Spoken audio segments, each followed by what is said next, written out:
and prescribing interventions and actions to address alcohol and drug demand reduction, supply suppression, and harm reduction. Under my leadership then, I strengthened the intergovernment collaboration and coordination in fighting alcohol, drugs, and substance abuse.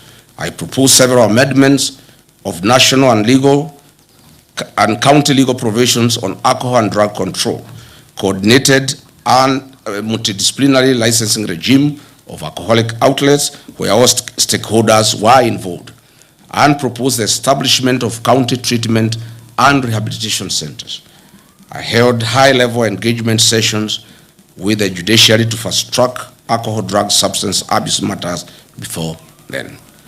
William Ruto's 4 years have achieved unwarranted, excessive availability of drugs to our young people, killing them and leaving others as zombies. I'm confident that on August 10, 2027, we will revisit this program and eradicate this vice in totality. The following are some of Kenyans who have been abducted and disappeared recently. Mark Million Carey, he was abducted in Nairobi. Michael Olo, abducted in Nairobi. Families wept in the Milimani High Court demanding his release. His last location was along Kagudo Road. Evans Omondi, abducted alongside Olo and Carey. Abdulaziz Duba Molu, alias Zizo, abducted in Kiamaiko on June 23, 2026 by armed individuals in civilian clothing and police uniforms. Davis Lichuma, a rights activist seized by the masked operatives outside Parliament, later traced to a hospital heavily battered. Omwancha Clifford Evans, listed among the recent abductees by local human rights groups. Manyura Morisori Douglas, still missing following a wave of clandestine security enforcement operations.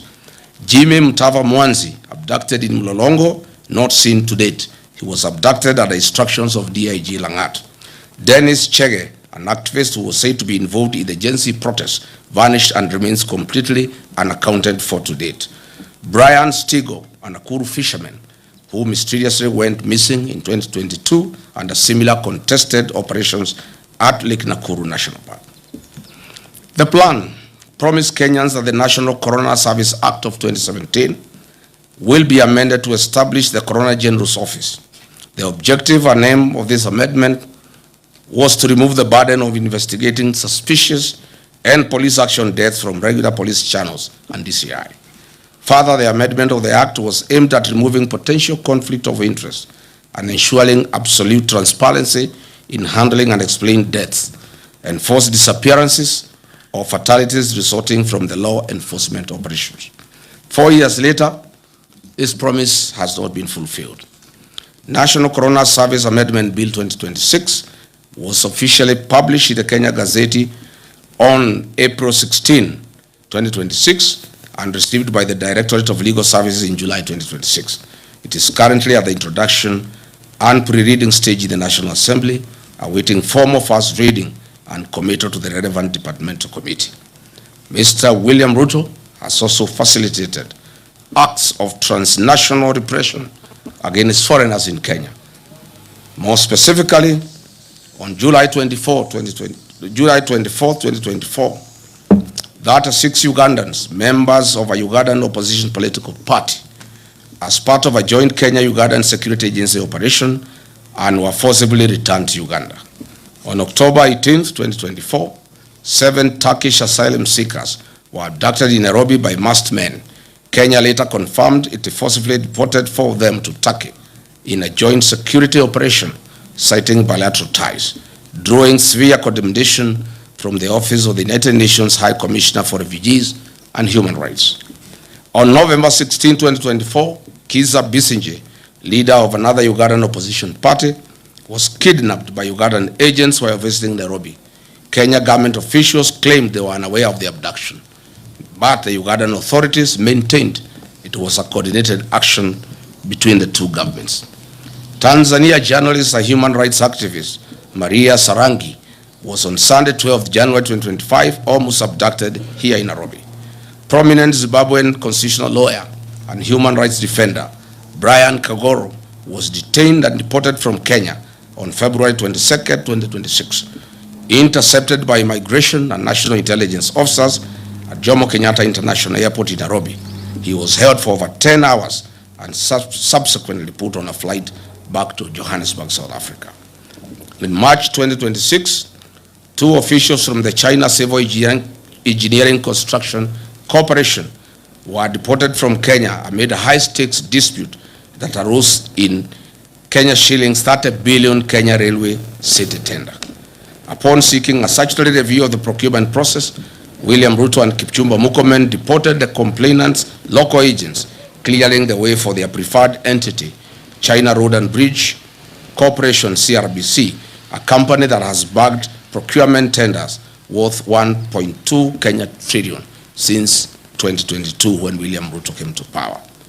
China Road and Bridge Corporation is the international conduit for corrupt proceeds in Kenya under the personal and direct supervision of William Ruto. I must say Kenyans are not safe, our children are not safe, investors are not safe, tourists are not safe, no foreigner is safe. And I must say, foreigners, investors, tourists, your own security starts with you. I ask the members of our development partners and foreign embassies accredited to Kenya to ensure that their staff and citizens are safe within the boundaries of Kenya. On protecting the liberties enshrined in our Constitution, William Ruto has breached the freedom of expression in Article 33 and the freedom of media in Article 34, Constitution of Kenya 2010.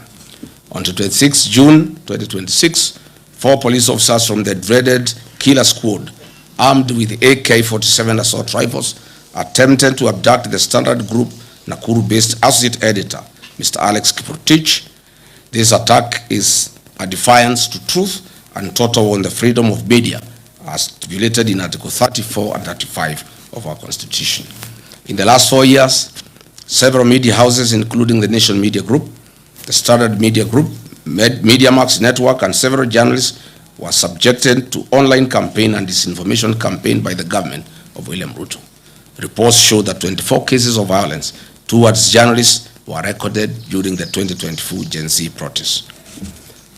The Kenya Kwanza Covenant pledged to root out corruption, guarantee financial autonomy for key oversight bodies, and enforce Chapter 6 of the Constitution of Kenya on leadership and integrity.